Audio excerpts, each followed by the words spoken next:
দিবাকৰদাৰ চাকৰি পোৱা পাৰ্টি ভাত খাইছিলোনে মনতে নপৰে দেখোন। কোন আহিছে ঐ জাহিৰ এই ৰাতিপুৱাই? ইউনিভাৰ্চিটিয়ে হোষ্টেলত থকা বা এজনী আপোনাৰ লগত প্ৰায় দেখি থাকোঁ আৰ্টছ কেণ্টিনত। শেৱালি অকলেই নে আৰু কোনোবা আছে লগত? অকলে। ৰাতিৰ নিচা একোৱেই নোহোৱা হ'ল। ততাতৈয়াকৈ টি চাৰ্ট আৰু পেণ্ট পিন্ধি ওলাই আহিলোঁ। আৰে শেৱালি ৰাতিপুৱাই? কিবা কথা থাকিলে ফোন কৰিব লাগিছিল, মই আহি গ'লোহেঁতেন।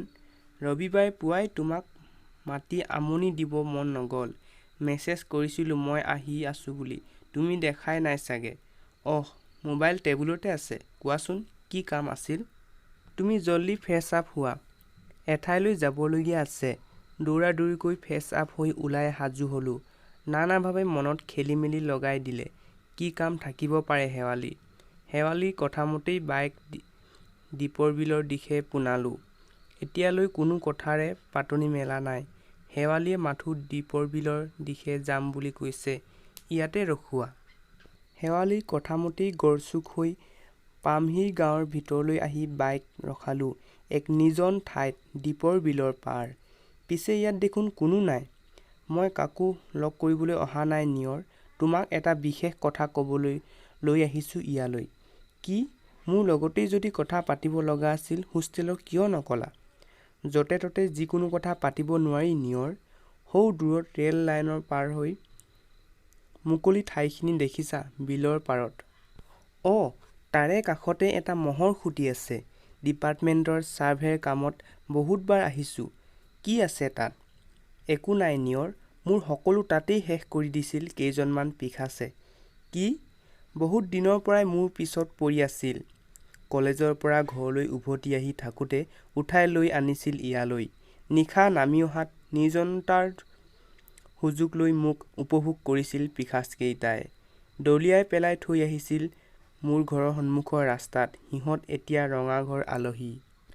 হৃদয় বৰুৱাই কোৱা শেৱালিৰ জীৱনৰ ধুমুহাজাক তেন্তে ইমানেই ভয়ানক আছিল। শেৱালিৰ পিনে চকু থৈ কিবা আৰু প্ৰশ্ন কৰাৰ সাহসখন মোৰ নোহোৱা হৈ পৰিল। থাকিল মাথো কিছুপৰ স্তব্ধতা। অতি চিনাকি বান্ধৱী বুলি ভাবি অহা শেৱালিজনী মোৰ তেনেই অচিনাকি যেন লাগিল। অৱশেষত মৌনতা ভংগ কৰি শেৱালিয়ে কৈ গ'ল, হৃদয়ে সকলো কথা জানিও মোক আঁকোৱালি লৈছিল। মোৰ কেছটো তেখেতেই আইনী যুঁজ দি আছে।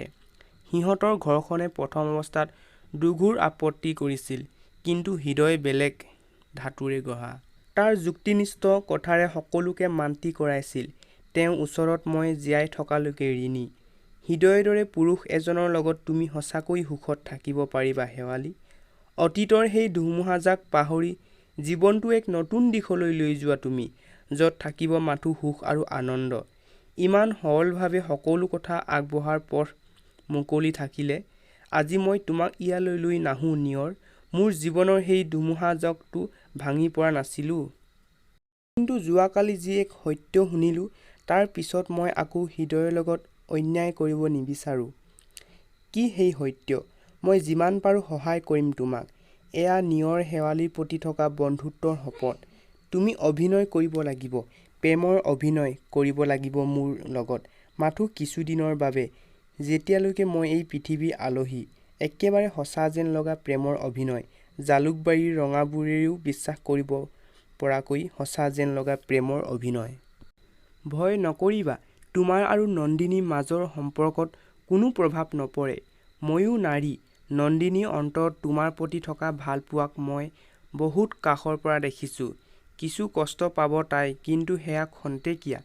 এহ ৰবা, কি হৈছে তোমাৰ? কি উল্টা পুল্টা কথা বলকি আছা? কিয় কৰিব লাগে অভিনয় প্ৰেমৰ? হৃদয় বৰুৱাই কিমান কষ্ট পাব তুমি ভাবি চোৱা নাই?